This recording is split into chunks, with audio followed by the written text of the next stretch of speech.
In the blistering summer of 1851, a strange and deadly pattern began to unfold across eastern Texas, one that would haunt plantation records for generations.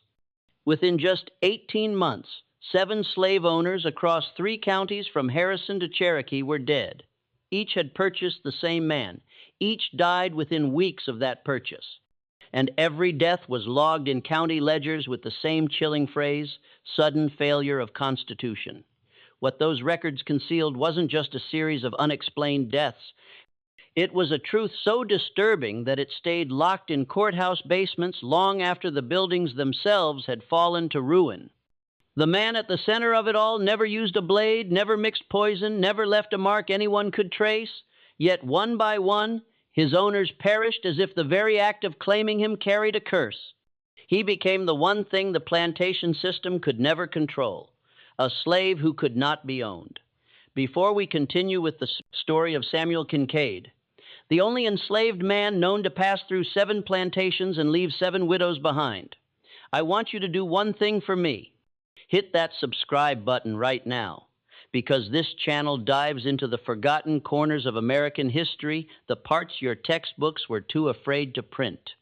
And drop a comment telling me where you're listening from, what state, what city, because this story reaches into every corner of the South, and I want to know where you stand when you hear what Samuel really did. The man later whispered about as the widow maker first appeared in Marshall, Texas during the spring cotton auctions of 1850. His origins were already blurred in the paperwork, 3 different birth states, 4 different ages, and not a single verifiable truth among them. Marshall at the time was the beating heart of the Cotton Empire, a town both rich and restless. It was the county seat of Harrison County, the last major stop before the Louisiana border, where bales of cotton, timber, and human lives flowed toward the markets of New Orleans. By 1850, the town had grown fat on its profits. Brick courthouses replaced wooden shacks, and white-columned mansions spread across the piney woods like shrines to King Cotton. The Caddo Lake region offered water routes, the clay soil clung to moisture through blistering summers, and the railroad was on the horizon, though war would come before the tracks ever reached the town. And somewhere in that rising tide of wealth and fear, a man named Samuel Kincaid began his quiet, unstoppable rebellion. The white population of Marshall numbered around 2,000, with another 3,000 enslaved people working the surrounding plantations. The social structure operated with the rigid precision of a church hierarchy. Old Texas families who'd fought in the Revolution at the top, then Georgia and Carolina transplants who'd brought their slaves and their cotton knowledge, then land, speculators, and overseers, then poor whites who owned nothing but their skin color, and finally the enslaved who legally owned nothing at all. Into this world stepped Thomas Caffrey, a second-generation plantation owner whose father had claimed 600 acres during the Mexican period. Caffrey operated what locals called a moderate establishment. 32 enslaved people working 300 acres of cotton with timber sales supplementing the income during lean years. He had a reputation as a practical man, neither notably cruel nor notably kind. The sort of owner who calculated profits down to the penny and viewed his labor force with the same emotional investment he gave his mules. Caffey's wife had died of fever 2 years prior, leaving him with a 9-year-old daughter named Catherine and a household that reflected the particular disorder of widowhood. He kept a tight budget, avoided the gambling and drinking that ruined other planters, and attended the Methodist Church with the regularity of a man who believed God rewarded discipline with prosperity. On April 14th, 1850, Caffrey rode into Marshall with $600 in banknotes, intent on purchasing 2 field hands to replace workers he'd sold the previous autumn to cover debts from a poor harvest. The auction took place in the lot behind the Harrison County Courthouse, where a temporary platform served as the selling block, and buyers examined merchandise with the practiced eyes of men who'd been evaluating human bodies since childhood. Samuel Kincaid was lot number 7. The auctioneer's description noted him as male Negro, approximately 28 years of age, field trained, no distinguishing marks or defects, papers showing clean title from New Orleans dealer. What the papers didn't show, because the New Orleans dealer had carefully omitted it, was that Samuel had been sold 4 times in the previous 2 years, each time after his owner had died unexpectedly. Thomas Caffrey paid $420 for Samuel, a moderate price that reflected neither premium, quality, nor suspect goods. The bill of sale was signed, witnessed, and recorded in the county ledger, with the same bureaucratic efficiency that documented every commercial transaction in Marshall.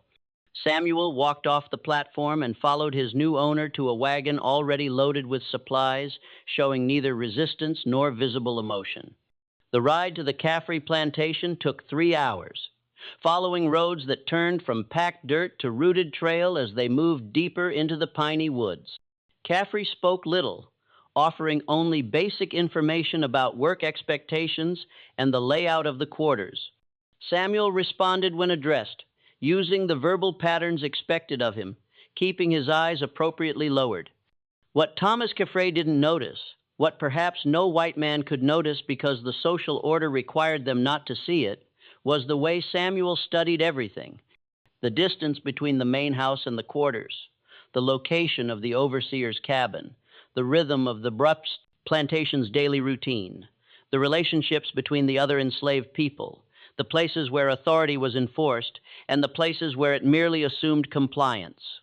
Samuel was assigned a cabin shared with 2 other field hands, given a blanket and a weekly ration of cornmeal and salt pork, and put to work in the cotton fields the following morning.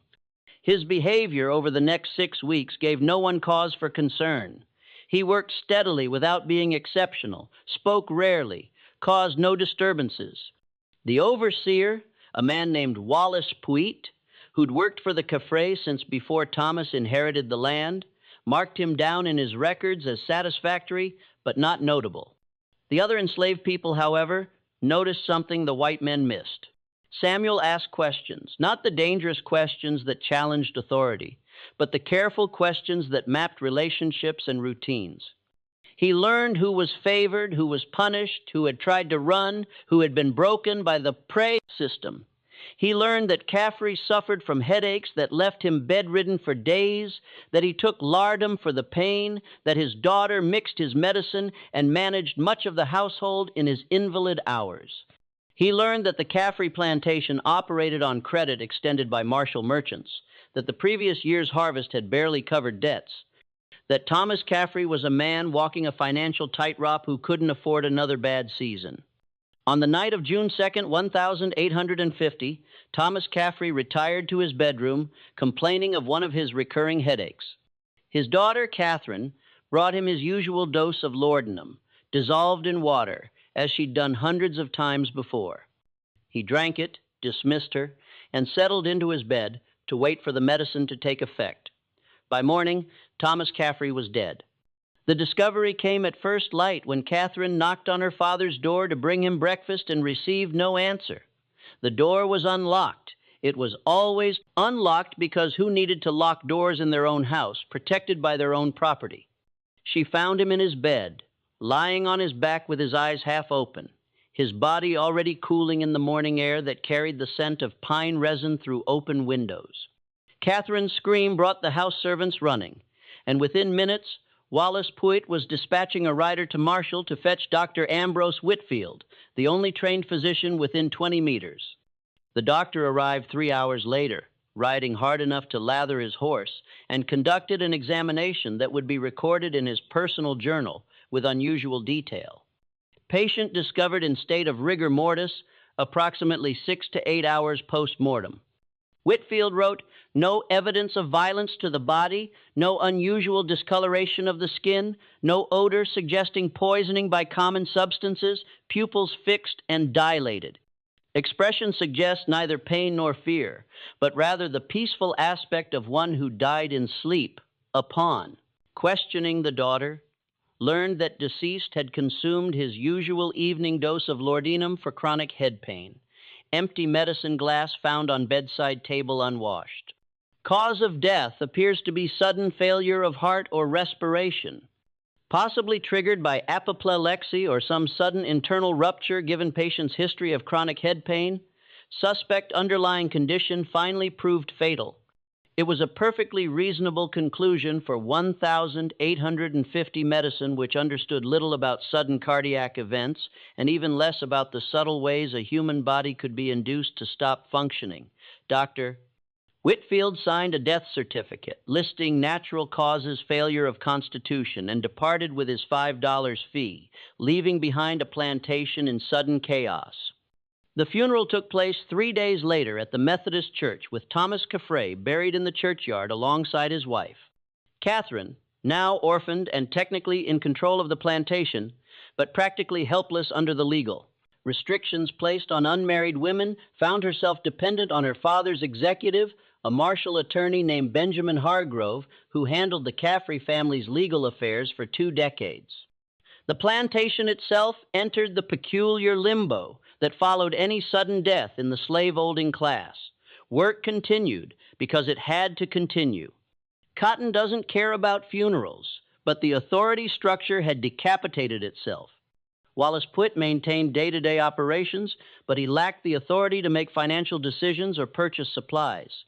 Catherine could give orders to the household slaves, but the field operations remained beyond her proper sphere. Attorney Harroway visited twice weekly, reviewing accounts and expenses, gradually coming to the conclusion that every creditor in Marshall had already reached. The Caffrey plantation was insolvent. 2 months after Thomas Caffrey's death, his estate was liquidated at auction. The land went to a consortium of Marshall, merchants settling their debts. The household furniture, the farm equipment, the livestock, all sold, and 32 human beings stood on the courthouse auction block again, including Samuel Kincaid, who'd been on the Caffrey plantation for exactly 11 weeks. The second buyer was named Robert Chandler. Chandler owned a larger operation than Caffrey, 800 acres with 67 enslaved people, a 2-story house with imported furniture, and ambitions that matched his income.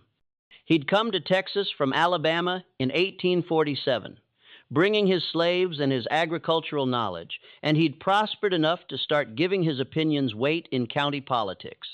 He was 42 years old, married with 3 children, a deacon at the Baptist church, and a man who believed that slavery was not merely profitable, but morally ordained by Scripture. He paid $380 for Samuel, $40 less than Caffrey had paid, because estate sales always went cheaper than market auctions, and transported him to a plantation that operated with military precision.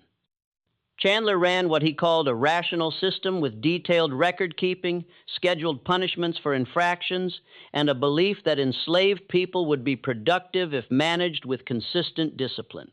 He was neither sadist nor reformer, but rather a man who'd read the agricultural journals and believed efficiency could be achieved through proper management. Samuel arrived at the Chandler plantation on August 15th, 1850, and was assigned to a work gang under an enslaver named Martin Yates, a man who'd been born into slavery himself before being granted freedom in his owner's will, and who now served the system that had once owned him. The bitter irony was lost on no one except possibly Chandler, who viewed Yates as proof that the system worked. After all, hadn't he been rewarded for good service with his freedom? For 6 weeks, Samuel worked Chandler's fields, observed Chandler's routines, and asked his careful questions.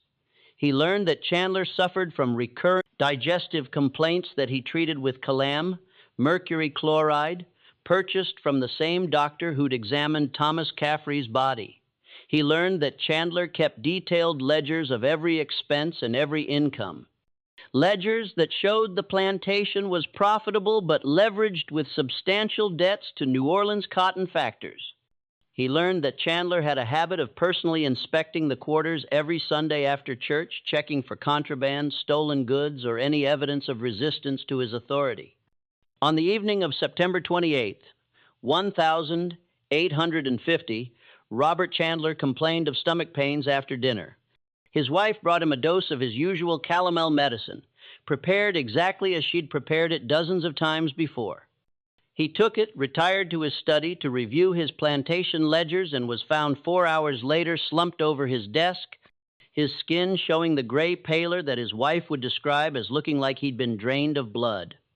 Dr. Whitfield was summoned again, conducting another examination that would appear in his journal with slightly more concern than his previous entry. Patient discovered deceased at desk. Approximate time of death 2 to 3 hours before discovery. Skin shows unusual pallor and slight jaundice of the eyes, suggesting possible liver dysfunction. Known history of digestive complaints and regular use of calomel for treatment, stomach contents expelled before death. Visible in basin near desk. Death appears consistent with sudden organ failure, possibly related to chronic digestive condition. Mercury poisoning considered but dismissed as patient had been taking calomel for years without incident. Cause of death recorded as failure of constitution aggravated by chronic digestive disorder. The funeral took place at the Baptist church, where Chandler had been a deacon. The estate went into probate, and 6 weeks later the Chandler plantation was liquidated at auction with Samuel Kincaid once again standing on the courthouse block, now carrying the peculiar distinction of being sold from 2 consecutive estates. The whispers started then. Quiet conversations between slaves at different plantations passed along the invisible communication network that connected every enslaved community in the county. Samuel Kincaid had been on 2 plantations.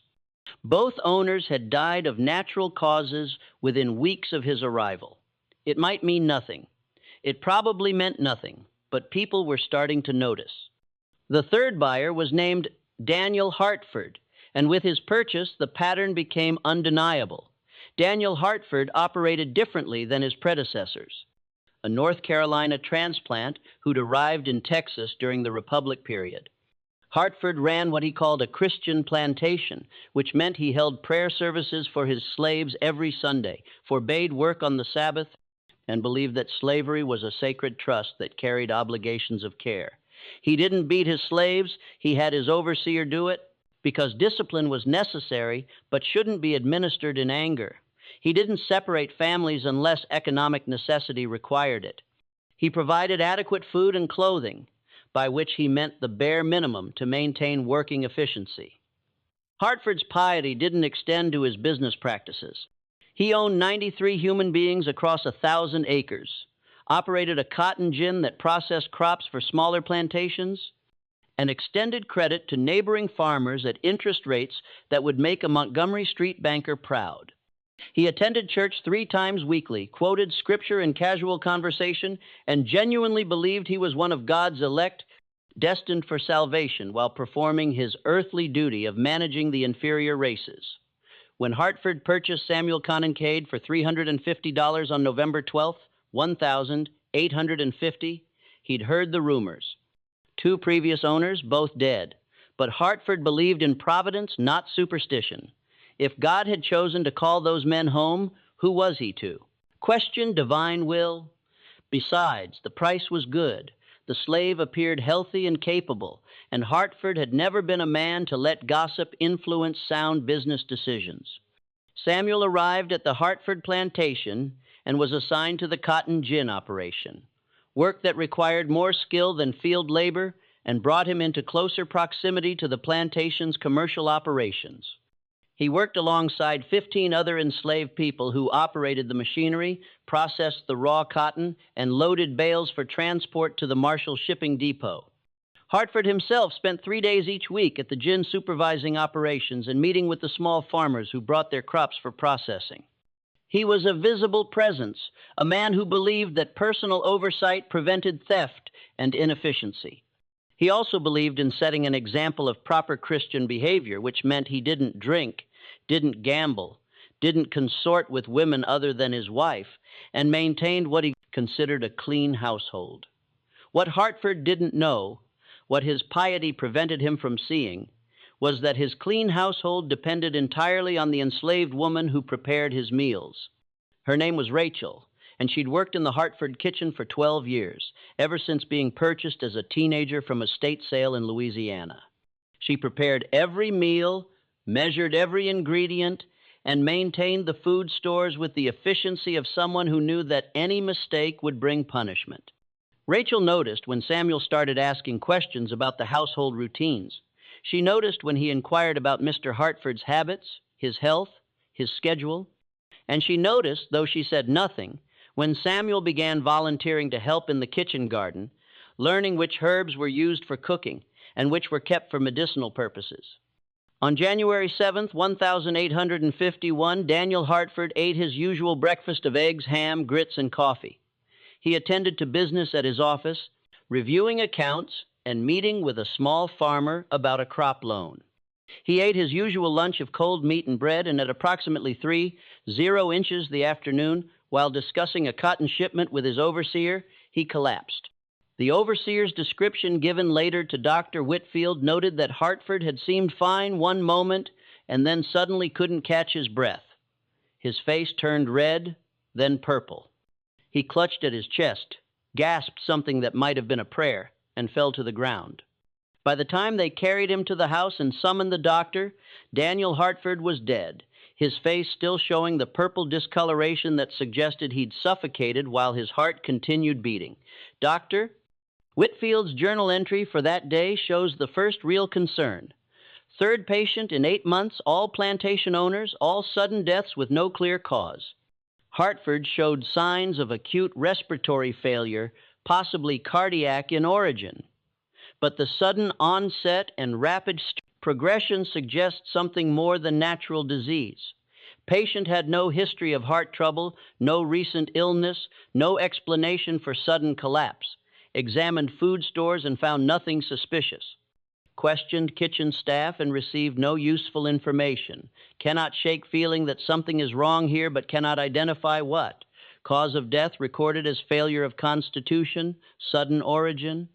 The funeral took place at Hartford's church, where his fellow deacons eulogized him as a man taken too soon by God's mysterious plan. His widow was left with 3 children under the age of 10 and a plantation she couldn't legally operate. The estate entered probate, and Samuel Kincaid was sold again, this time to a buyer who'd specifically sought him out. His name was James Whitlock, and he didn't believe in coincidence. Whitlock was different from the previous buyers. 10 years younger, Texas-born, educated at a military academy in Virginia. He'd returned home to build his own, a plantation through calculated risk and careful management. He owned fewer slaves than Hartford, only 42. But he ran his operation with the precision of a former soldier, keeping detailed records of every aspect of plantation life, including the health, behavior, and productivity of every person he owned. When Whitlock heard that the Hartford estate was liquidating, he made inquiries. When he learned that Samuel Kincaid was being sold from his 3rd consecutive estate, he became interested. When he discovered that all 3 previous owners had died of natural causes within weeks of purchasing Samuel, he became fascinated. On February 3rd, 1851, James Whitlock paid $275 for Samuel Kincaid, a notably low price that reflected the growing whispers about bad luck, and transported him to a plantation that operated under what Whitlock called strict observation. Samuel was given his own cabin, isolated from the other enslaved people. His food was prepared separately and delivered by Whitlock's personal servant. His work assignments kept him visible and accounted for throughout every daylight hour, and Whitlock himself made a point of speaking with Samuel daily, asking questions, observing responses, looking for any sign of the threat he believed existed. "You've had unfortunate luck with your previous owners," Whitlock said during their first conversation, standing outside Samuel's cabin while armed overseers waited nearby. 3 men dead. Some might call that a pattern. Samuel kept his eyes lowered, his voice carefully neutral. "Don't know nothing about that, master. Just worked where I was told to work." And yet they all died. Caffrey, Chandler, Hartford, all within weeks of purchasing you, all of sudden illness that the doctor couldn't explain. Whitlock paused, studying Samuel's face for any reaction. "You know what I think? I think you're either the unluckiest slave in Texas or the most dangerous. Just trying to do my work, master. Don't want no trouble. Good, because I'm watching you, Samuel. Every hour of every day, you're being watched. If you sneeze wrong, I'll know about it. If you so much as look at someone sideways, I'll know. And if anything happens to me. Whitlock leaned closer, his voice dropping to barely above a whisper. If anything happens to me, they won't wait for a trial. They'll hang you from the nearest tree and ask questions later. Do you understand? Yes, master.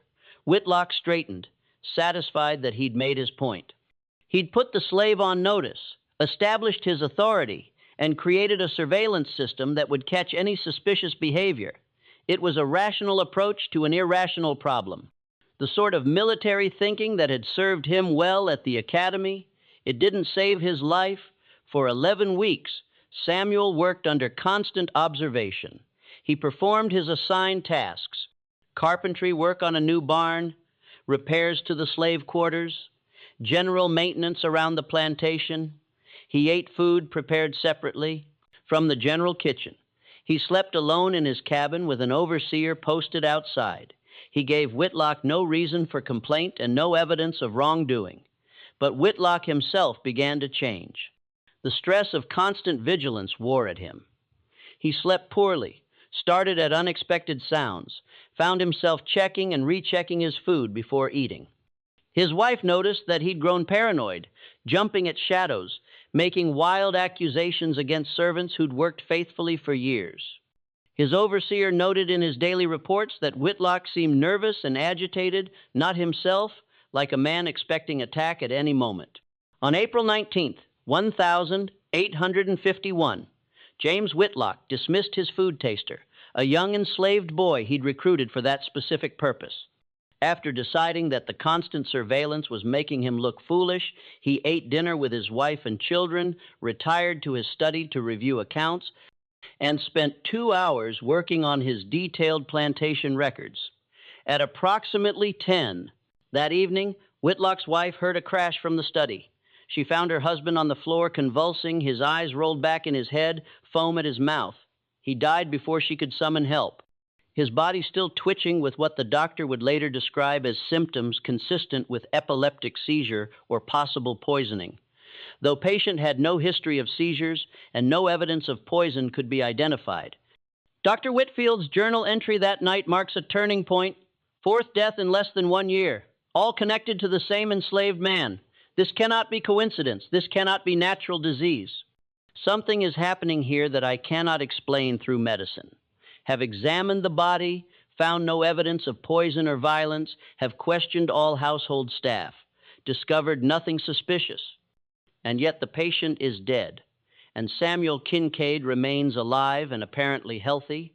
I no longer know what I'm looking at. I no longer know if I'm seeing murder or some curse. I don't understand. All I know is that recommending legal action against a slave without evidence would be professional suicide, and yet doing nothing seems equally impossible. Have recorded cause of death as sudden seizure of unknown origin. May God forgive me if I'm wrong. The estate was liquidated. Samuel was sold again. And the whispers that had started as quiet speculation became open talk throughout the slave communities of 3 counties. Samuel Kincaid could not be owned. Samuel Kincaid killed his masters without touching them. Samuel Kincaid was death itself, walking through the plantation system like divine vengeance disguised as property. The 5th buyer was a man named George Puitt. No relation to Wallace Puitt, the Caffrey overseer, who bought Samuel for $150 despite the warnings, despite the pattern, despite everyone telling him he was buying his own death. Puitt was either brave or stupid, or so deep in debt that he didn't care, needing cheap labor regardless of the cost. He lasted 6 weeks before dying of what Dr. Whitfield recorded as acute respiratory distress following sudden onset of symptoms consistent with pneumonia. Though patient showed no signs of illness prior to collapse.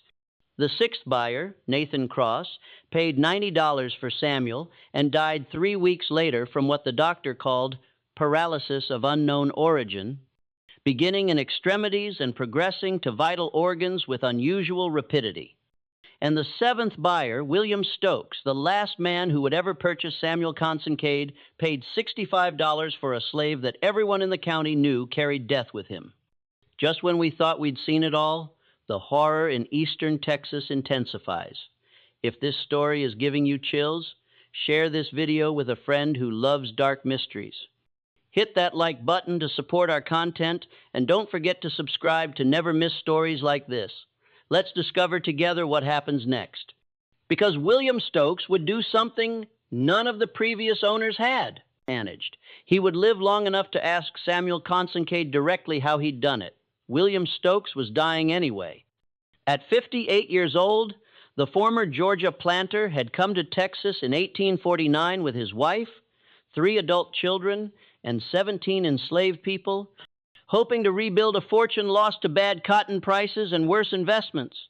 He'd purchased a marginal property 40 miles south of Marshall in Cherokee County, where the soil wasn't quite good enough for cotton, and the timber had already been logged out by previous owners. He'd struggled through 2 years of inadequate harvests, watched his children abandon him for better prospects in New Orleans, and seen his wife waste away from consumption until she died in the spring of 1851. By August of that year, when he heard about a slave being sold cheap in Marshall because of rumors nobody sensible believed, William Stokes knew he had maybe 6 months before the creditors foreclosed on his worthless land. He knew his own body was failing, the cough that wouldn't quit, the weight he couldn't keep on, the exhaustion that made every day feel like climbing a mountain. He knew he was going to die on his worthless land alone, having failed at everything that mattered.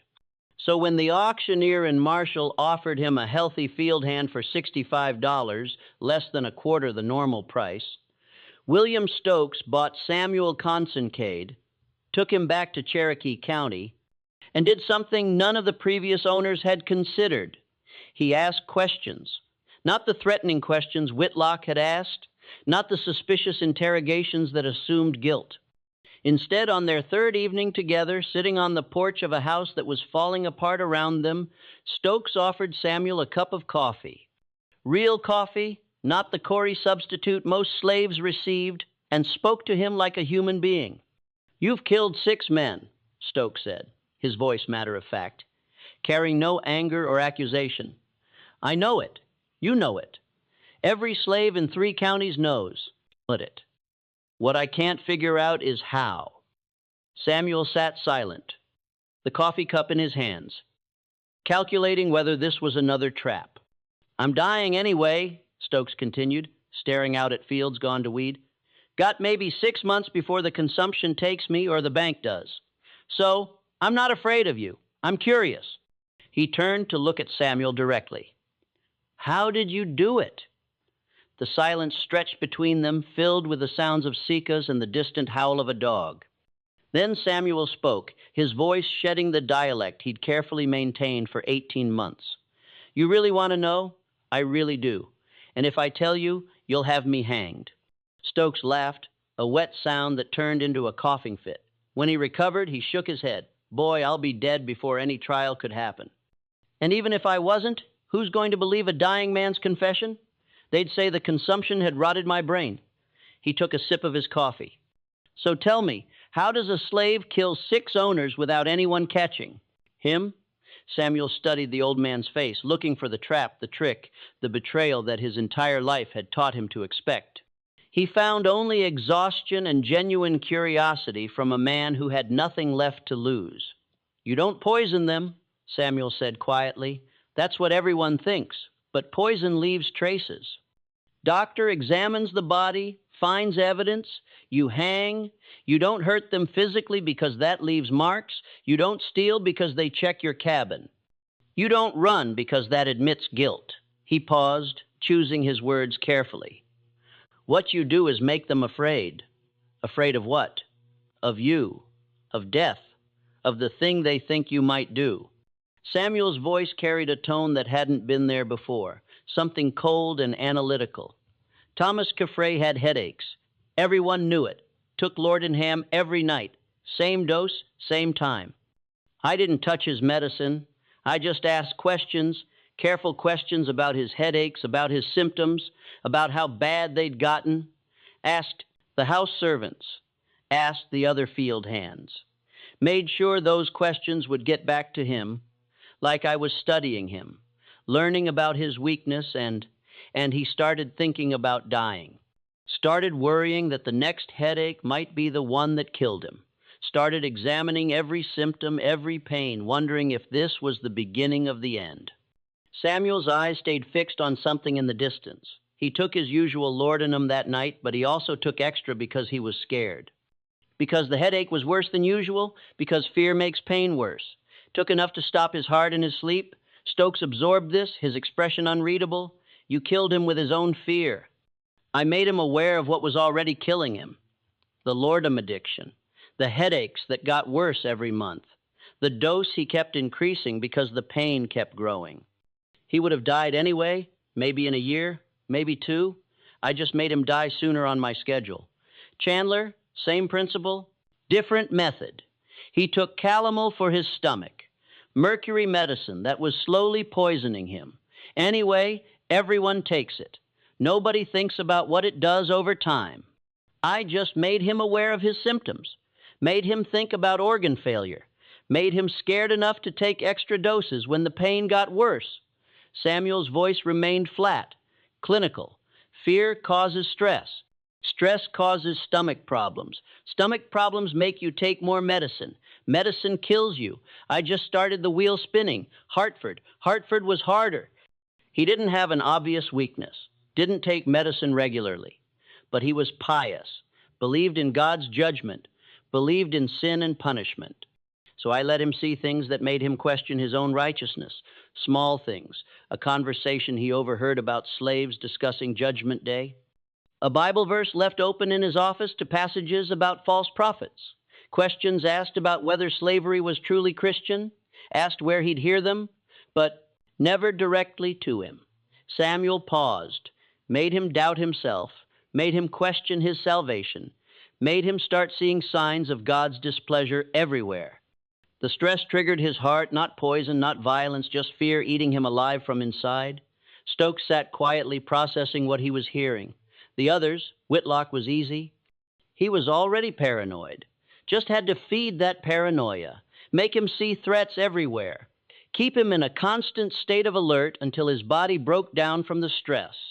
Puit and Cross were variations on the same theme. Find the weakness, make them conscious of it. Let their own fear do the work. Samuel finally turned to look at Stokes directly. Fear is the most powerful poison there is. It doesn't leave traces. It doesn't need a weapon.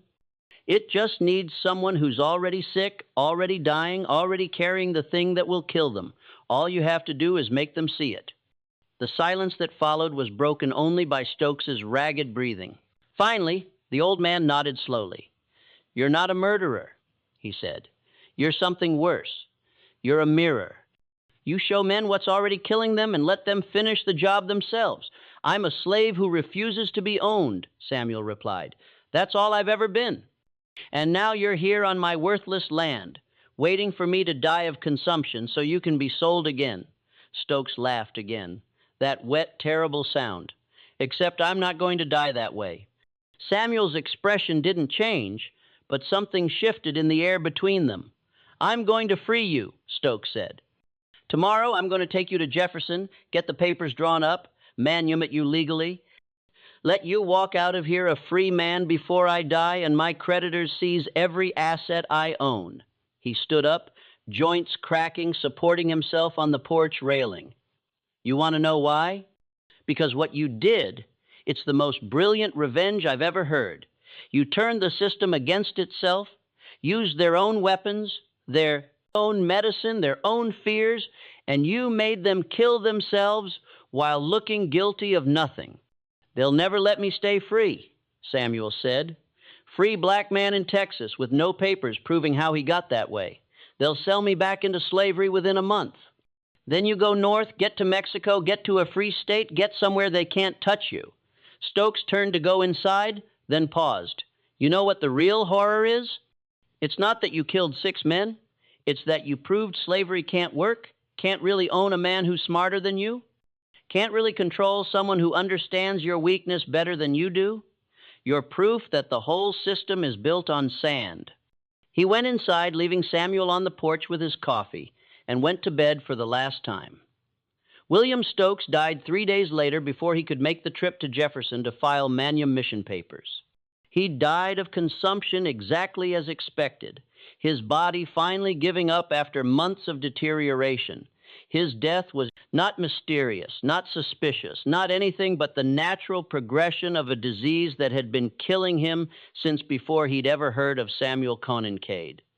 But what happened next revealed something that the previous 7 deaths had obscured: the true scope of Samuel's plan and the reason he'd never attempted to escape despite multiple opportunities. When the Stokes estate was liquidated, a process that took less than a week, given how little value remained, the county sheriff discovered something unusual in the property records. William Stokes had drafted a will 3 days before his death, a document that left everything to his creditors except for one specific item. Samuel Conancade was to be freed upon Stokes's death, with papers filed in Jefferson confirming his status as a free man of color. The problem was that Stokes had died before signing the document in front of witnesses. Under Texas law, an unsigned will carried no legal weight. Samuel remained property subject to seizure and sale like any other asset. The sheriff, a man named Douglas Kiemel, who'd served in that role since 1848, found himself facing a peculiar dilemma. He had an enslaved man who'd been present at 7 consecutive owner deaths, a pattern that everyone acknowledged, but no one could prove meant anything. He had a dead man's unsigned will, suggesting that the deceased had intended to free this particular slave, and he had a growing sense that something was very wrong about the entire situation. Kimmel did what any sensible lawman would do. He locked Samuel in the Marshall jail while he investigated. The investigation lasted 2 weeks and uncovered nothing criminal, but everything suspicious. Kimmel interviewed Dr. Whitfield, who admitted his concerns, but acknowledged he had no evidence of wrongdoing. He interviewed the widows of the deceased men, who shared their suspicions, but could provide no proof. He interviewed the overseers, the other enslaved people, the merchants who done this business with the dead men. What emerged was a portrait of improbable coincidence stretched to its breaking point. 7 men, all dead of natural causes, all within weeks of purchasing the same slave. 7 estates liquidated, 7 families disrupted, 7 fortunes scattered, and one man, Samuel Conancade, who remained healthy and apparently innocent of everything except being present when death called. The legal problem was simple. Texas law recognized no crime in what Samuel had done because Texas law couldn't prove he'd done anything. He'd raised no weapon, administered no poison, committed no violence. The fact that 7 men had died after purchasing him was, legally speaking, coincidence. Unfortunate, suspicious, but not criminal. The social problem was more complex. The white community of Harrison County found itself facing an uncomfortable truth. They had no mechanism to address a threat they couldn't prove existed. If Samuel was guilty, he was guilty of exploiting the very system designed to control him. If he was innocent, then 7 men had died of random chance so improbable that it defied statistical possibility. Either way, no one wanted to buy him. The auction held on September 15th, 1851, attracted exactly 3 bidders, all of them land speculators, hoping to resell him farther west, where his reputation hadn't spread. The winning bid was $42, less than the cost of a good mule, from a dealer named Thompson, who planned to transport him to San Antonio, where nobody knew his history. But on the morning Samuel was to be transferred, something unexpected happened that would seal his fate and reveal the final piece of his design. A delegation of enslaved people from 7 different plantations appeared at the Marshall Courthouse asking to speak with Sheriff Kimmel. It was unprecedented. Slaves approaching white authority directly, requesting an audience, acting as if they had rights to petition. The sheriff considered having them whipped for their presumption, but something in their manner suggested this was important enough to hear. What they told him changed everything. The delegation spokesman was a man named Daniel, who'd worked the Chandler plantation and had known Samuel during his brief time there. Daniel spoke carefully, choosing words that wouldn't implicate himself or others, but making clear that the enslaved community knew things the white community didn't. "Samuel Kincaid ain't killing nobody," Daniel said, his eyes properly lowered, his tone respectful.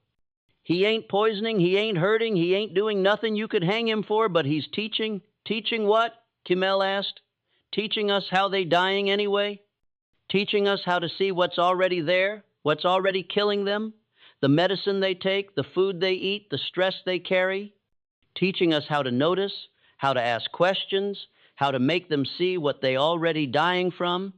Daniel's voice remained steady, but there was something underneath it. Pride, maybe, or satisfaction.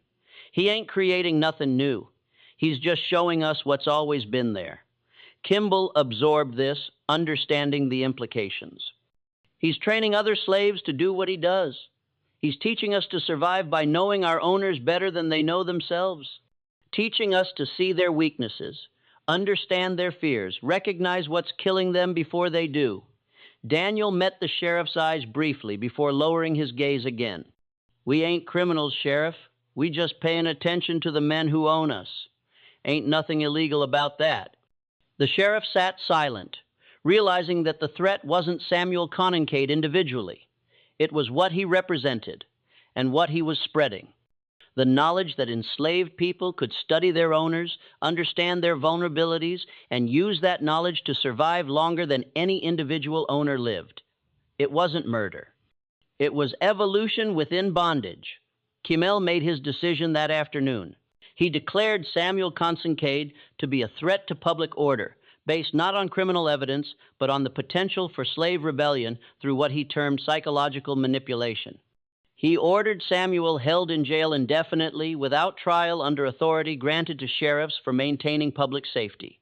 It was illegal, unconstitutional, and completely outside Kimmel's legitimate powers. It was also the only solution anyone could devise. Samuel Conincade spent the next 3 years in the Marshall jail, held without charge, without trial, without any legal proceeding whatsoever. The county paid for his upkeep through a special assessment that everyone understood was cheaper than letting him back into circulation. He was neither slave nor free, neither criminal nor innocent, but rather an anomaly that the system couldn't process through normal channels. And then the war came. The Civil War reached Marshall slowly, more as economic disruption than military threat. The town was too far from the major battlefields to see actual combat, but it felt the war's effects through conscription, inflation, and the gradual collapse of the plantation economy that had sustained it. Cotton prices rose, then crashed. Currency became worthless. The Confederate government requisitioned supplies, slaves, equipment, and in February 1863, with Union victories mounting and the Confederacy desperate for any advantage, someone in Richmond remembered a jail in Marshall, Texas, that held an unusual prisoner. The letter arrived via military courier addressed to Sheriff Kimmel, bearing the seal of the Confederate War Department. It requested, which meant ordered, the transfer of Samuel Conincade to Richmond for consultation on matters of military intelligence relating to enemy psychological operations. Kimmel understood the real meaning. The Confederacy wanted to know if Samuel's methods could be weaponized. If one man could eliminate 7 slave owners through psychological manipulation, could that technique be taught to Confederate agents operating behind Union lines? Could it be used against Union officers, Northern politicians, anyone the Confederacy needed eliminated without leaving evidence? The sheriff wrote back refusing the transfer, citing public safety concerns. Richmond replied with a direct order from the Secretary of War. Kimmel wrote again, this time detailing exactly what Samuel had done and why releasing him would be dangerous even to the Confederacy. Richmond's response arrived 3 weeks later. They didn't care about the details. They needed the weapon. On March 15th, 1863, Samuel Kincaid was released from the Marshall jail into Confederate custody. He was transported east under military guard, carried by wagon and rail through a Confederacy already showing signs of collapse. By the time he reached Richmond in early April, Union forces were tightening their grip on the Mississippi River, and the Confederacy's days were clearly numbered. What happened in Richmond was never officially recorded, but pieces can be reconstructed from letters, diaries, and scattered references in Confederate documents. Samuel was interviewed by intelligence officers, questioned about his methods, asked to explain his techniques in detail. He was cooperative, articulate, and apparently truthful, which made his information useless for Confederate purposes. Because what Samuel told them was that his methods required intimate knowledge of individual targets, long periods of observation, and circumstances that allowed him to manipulate victims' existing conditions. He couldn't teach Confederate agents to do what he'd done because what he'd done depended on being property, being present in owners' homes, being trusted enough to be invisible. He'd exploited specific vulnerabilities in specific men using information gathered over weeks or months of careful observation. You couldn't turn that into a weapon of war. You couldn't train agents to deploy it against enemy officers. It wasn't an assassination technique. It was survival through patient understanding of the system that enslaved him. The Confederate intelligence officers realized they'd been sent a philosophical problem disguised as a tactical asset. They couldn't use Samuel Coninckade, couldn't replicate his methods, couldn't weaponize what he'd done. All they could do was acknowledge that he'd proven something the Confederacy depended on denying, that enslaved people were capable of understanding and defeating their enslavers through intellect alone. They released him in Richmond on April 23rd, 1863. Giving him papers identifying him as free and warning him that if he was caught in Confederate territory again, he'd be sold back into slavery immediately. Samuel walked out of Richmond carrying those papers and nothing else. The city was already showing signs of the siege that would eventually fall upon it, with food shortages and inflation making daily life increasingly desperate. He had no money, no resources, no connections, but he had what he'd always had: intelligence, patience, and the ability to understand people better than they understood themselves. The historical record loses track of Samuel Coninckade after Richmond. There are no further legal documents bearing his name, no bills of sale, no arrest records, no death certificate. He vanished into the chaos of the Civil War's final 2 years. A ghost who'd proven that the peculiar institution could be defeated one owner at a time through nothing more than careful observation and the weaponization of fear. But his legacy survived. After the war, when Reconstruction brought federal troops and Friedman's bureau agents to Texas, a curious pattern emerged in the counties around Marshall. Former slaves, now freedmen, began demonstrating an unusual understanding of their former owners, businesses, debts, and vulnerabilities. They knew which plantations were bankrupted, which former slaveholders were desperate, which white families could be leveraged or negotiated with. They knew because they'd been taught to pay attention, taught to observe, taught to understand that survival meant knowing your enemy better than they knew themselves. And though Samuel Kincaid's name never appeared in the teaching, his methods had spread through the slave communities like a virus, passed quietly from plantation to plantation, from person to person, changing how enslaved people understood their relationship with power. The Freedmen's Bureau records from Harrison County, preserved in the National Archives, contain dozens of cases where formerly enslaved people successfully negotiated for land, wages, or compensation by demonstrating detailed knowledge of their former owners' financial situations. They knew about hidden debts, about property mortgages, about business partnerships that had soured. They knew because they'd been watching, listening, understanding, not as property, but as intelligent observers trapped in an unjust system. One particularly detailed case from 1866 involved a freedman named Isaac, who'd worked the Chandler plantation. When the former overseer tried to cheat him out of promised wages, Isaac produced a complete accounting of the plantation's finances for the previous 5 years, including crop yields, sales prices, and outstanding debts. He'd memorized it all, piece by piece, year by year, waiting for the moment when that knowledge would become useful. The overseer, confronted with information he thought had been safely hidden in ledgers that illiterate slaves couldn't read, was forced to pay. Isaac later told the bureau agent that he'd learned the importance of attention from a man who passed through once, who showed us that knowing was surviving. The white community of Marshall struggled to adapt to this new reality where their former property possessed intimate knowledge of their vulnerabilities. Some former slaveholders abandoned their land entirely, unable to negotiate with people who understood their desperation too well. Others adapted, recognizing that the freedmen they'd once owned were now partners in an economy that had collapsed and needed rebuilding. But all of them learned that the relationship between enslaved and enslaver had never been as one-sided as they'd believed. The county records from that period show a dramatic increase in land transfers, contract disputes, and negotiations where freedmen held unexpected leverage. Some of this was simple economics. The collapse of the plantation system left everyone scrambling for survival. But much of it reflected a shift in power dynamics that the former slaveholders found deeply unsettling. The people they'd considered property had always been studying them, understanding them, waiting for the moment when that understanding could be used. In 1868, a traveling journalist from Philadelphia visited Marshall while documenting Reconstruction in Texas. His articles, published in several northern newspapers, noted the peculiar sophistication of the freedmen in Harrison County, describing them as more knowledgeable about their former masters' affairs than would be expected from people who were supposedly kept in ignorance.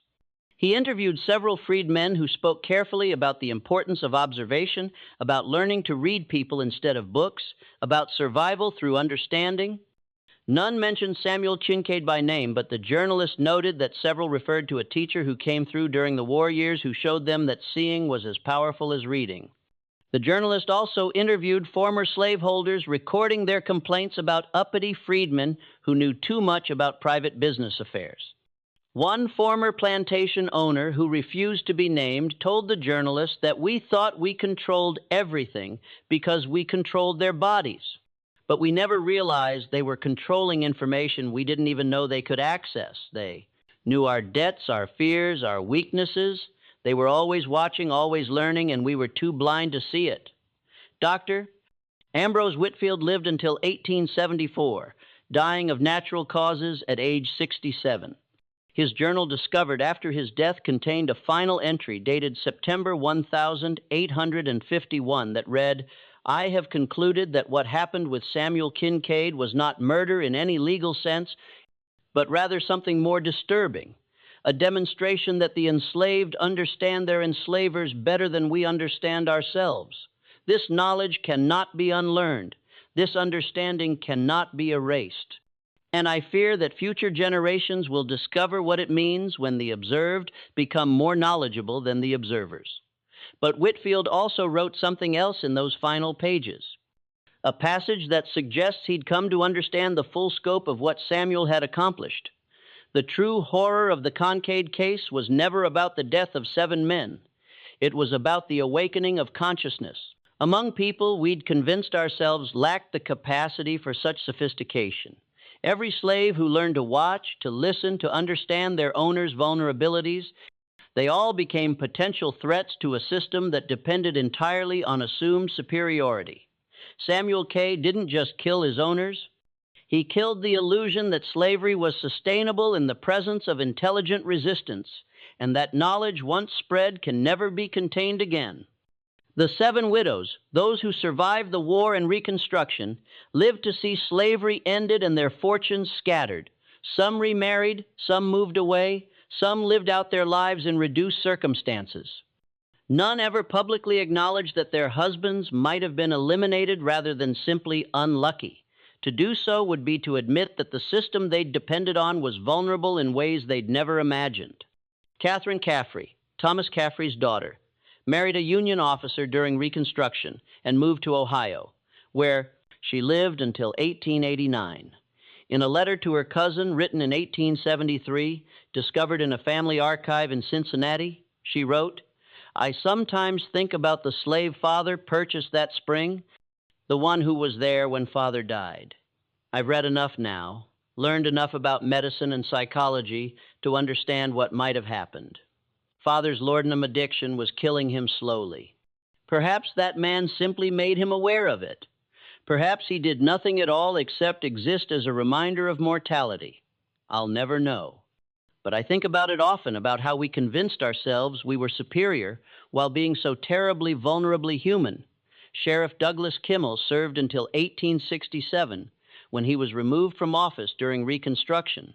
He died in 1882, having spent his final years insisting that holding Samuel Kincaid without trial had been justified, necessary, and the only way to prevent what he called psychological rebellion.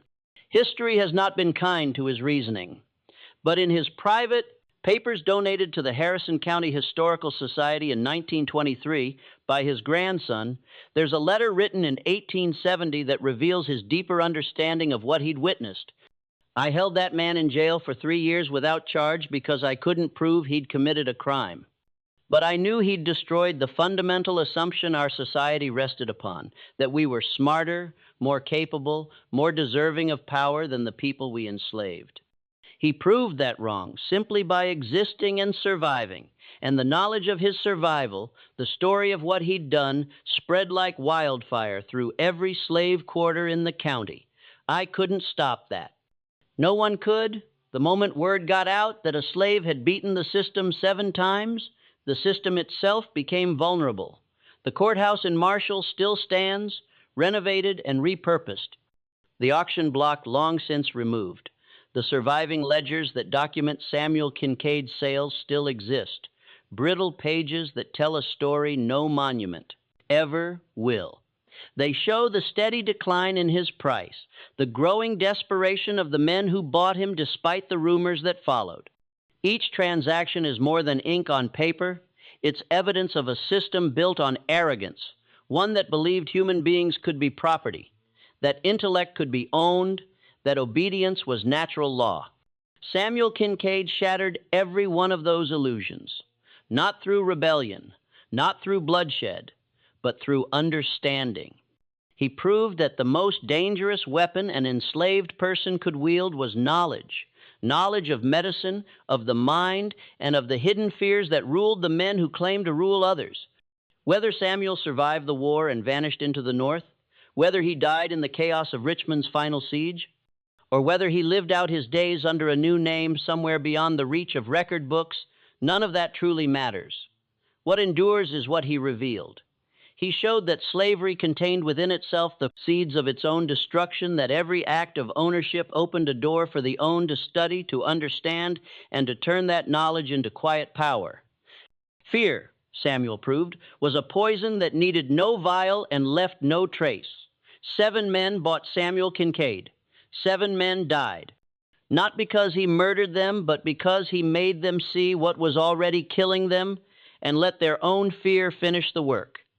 This story reminds us that the most terrifying weapon isn't always the one you can see.